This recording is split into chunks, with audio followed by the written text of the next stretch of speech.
Thanks for clicking on State of the City. My name's Todd Prafke. I'm the City Administrator here in St. Peter, and I really appreciate you taking the time and energy to click on this video blog, or maybe you're watching it on SPPA, so thanks for tuning in. We really appreciate that.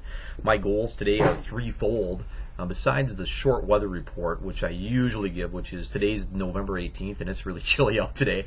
So hopefully you're someplace warm and making things gold. But my three missions today are to make sure that I talk about a review of the city school board, or the school-city joint meeting that occurred just last night. We continue to talk about the new high school city park campus on the west edge of St. Peter, so I'll talk about that a little bit. I want to also go over the workshop that the council participated in just last night. Again, the council meets in workshop session every first, third, and if there's a fifth Monday of the month at 5:30. And then some tidbits that I hope are good bits of information that you can use as you live, work, or play here in St. Peter. So let me get rolling. First of all, that joint school-city or city-school meeting that occurred last night. The full school board and city council get together, and really the last couple of meetings have been reporting from Superintendent Paul Peterson and myself to that joint board, that joint gathering, talking about planning, which many of you see information on, whether you've participated in the charrettes, or you're watching the newspaper, or watching this video blog, or other information that the school district or the city sends out, talking about how we can use those facilities together, how we can build efficiently, how we can do things that are not duplicative. And so we're really excited about that, and the planning continues to go. Now, last night we talked about certainly the planning and where fields go and where parking is and where sidewalks are, all important stuff. But we also talked about a memorandum of understanding. Now, this memorandum of understanding is really meant to be the black and white, the paper version of our relationship. How things work, who does what, who's accountable to who makes decisions, how did those decisions get made, when do they have to be made. It's really that contract between the city and the school district in relation to this area and how things are going to fit together. So they spent a little bit of time working on that. There are some very important things that need to be figured out that still are not quite figured out, but will be figured out. You know, it's a process, and you work through the process.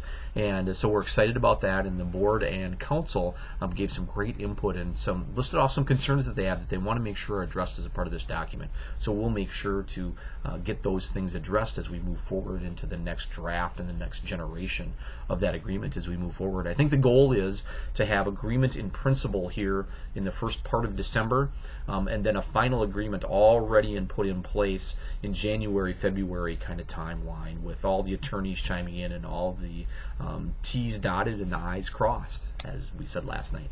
So anyway, watch for that. Very important stuff that's moving forward. We're very excited about that. Working together for the benefit of the entire community is really what the board and the council are interested in doing, and so they continue to do that on a day-in, day-out basis, and specifically viewable as a part of this process.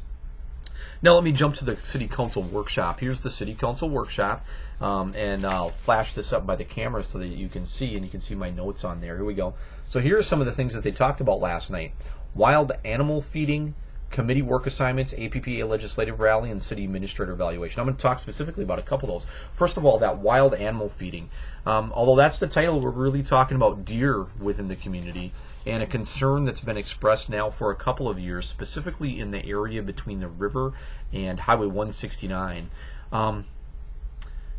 Here, let's cut to the chase. You know, we've got some people down there that whether they're trying to or not, are really feeding deer. They're putting large amounts of feed out there, and maybe they're trying to do it for squirrels or whatever, but it's drawing more deer into the community. And that's not only a hazard for us, but it's a hazard for the deer. And we've had a number of near misses on traffic within the city and deer collisions. There's some health issues that are out there. But here's kind of where they're at. The city council thinks that there's more that needs to be done.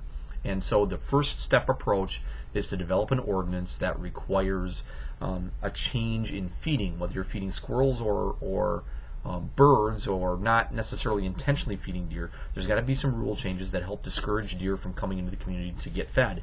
That again is what the basis of the problem is. If that doesn't work, then they will go to the next step, which is that over the next year or so, if we don't see an improvement in that feeding, or really we'll see fewer deer, potential conflicts within the community, then we'll look at what we can do relative to a hunt. And so that likely manifests itself in a bow arrow hunt, not guns, but bows and arrows, and doing it in a similar way to what you see communities in the metro area or what you see Mankato do. And so we'll be doing some research related to that. But the first goal of the council is to see if these more moderate steps can have an impact before we go to a hunt. I don't think anybody wants to see a hunt, but I think that if there is not some improvement, if we don't see some people who are now currently, whether intentionally or not, feeding deer, stop that practice, change or modify that practice to discourage deer, then we'll have to go to the next step. So watch for that as we move forward. I know that can sometimes be controversial, but we do need to make sure that there's more balance in how this all fits together in our interaction with nature and its interaction with us. And again, what really is probably drawing those deer into town is large amounts of feed that are being left out, and we really want to discourage that from occurring. That's not a benefit to them, to the deer, and it certainly isn't a benefit for our community either. One of the next items that the council talked about was committee and work assignments, and so there's some commission and committees that they talked about extensively. And so there's, I don't want to say big, but there are a number of pretty substantive changes that the council's thinking about. One relates to the Human Rights Commission. Those duties are likely to be undertaken by the City Council in the near future. And then certainly there's some other tweaking around the edges with some of the community committees and boards, and also some interjection of opportunity for the community to participate. And so watch for some of those changes. Maybe in the future I'll get into that in more detail, but there are certainly some changes that are going to occur over the next couple of months that the council wants to see put in place. Also, you saw in there city administrator evaluation. It's that time of year, maybe for you too in your job, where your bosses take a look and say, "God, you're doing well, you're not doing so well, or here's where we want you to do some things differently." And so that's the case for me as well. The city council does this on a regular basis, and they have a very extensive process in working with some materials and the city attorney in reviewing the performance of the city administrator. So I always look forward to that, and it's something that's very important for them to do as we move forward into the new year. Now, to some tidbits. I want to mention snow removal rules. If you want information on snow removal rules, you can go on our website. We have brochures down here. The big point is that when it snows, you need to shovel your sidewalk. And if you don't shovel your sidewalk within 24 hours, there's the potential that we could come along and charge you for cleaning off your sidewalk. So 24 hours is the magic number in the ordinance. From a practical standpoint, sometimes it takes us a little bit longer to get around because we're taking care of our own sidewalks first. The general rule from my office is that until the city sidewalks are taken care of, we're not enforcing rules on you. But sometimes that happens very quickly. Sometimes it takes a little bit longer. So be ready for that. We really appreciate it when you take care of your sidewalk. We don't want to clean it off for you. Your friends and neighbors use it, even if you don't. And so having a sidewalk that's clear and safe is really important for our community overall. So please take time to do that. It's important stuff, and it's a great chance to support your neighbors and all the activities that they have going on as well. I also want to mention leaf pickup. Even though it snowed, we'll continue to pick up leaves through the end of this week. And so watch for that, especially if you're on the north end of town. If your leaves have not been picked up, don't get too discouraged yet. We're out there picking up. Since the snow wasn't very moisture laden, boy, actually it vacuums up pretty easy, and the leaves aren't wet or mushed down, and so they vacuum up pretty well. So our crews are out there in the cold making sure that that continues to happen. I appreciate the emails and a couple calls that I got in the last few days asking, are you still doing that? Yes, we are still doing that. Also, I have to mention around Thanksgiving time and Christmas time, our office hours will change here since those two holidays, Christmas and New Year's, and Thanksgiving are all occurring on Thursdays.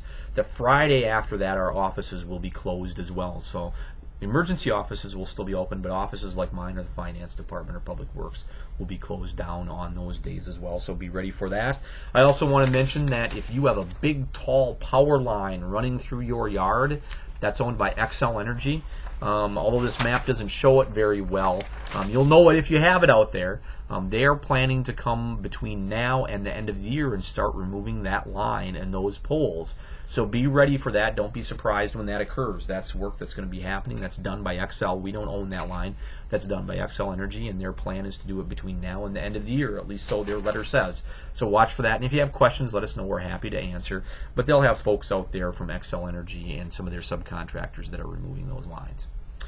Now, I think that's it for today. I really do appreciate you taking time to click on us, push out my regular graphic, email us. There's our website. There's Facebook. We'd love it if you like us, or give us a call. We'll be happy to talk with you.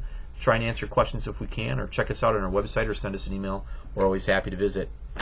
That's it for today. Thanks a lot for clicking on State of the City. Have a warm rest of the week.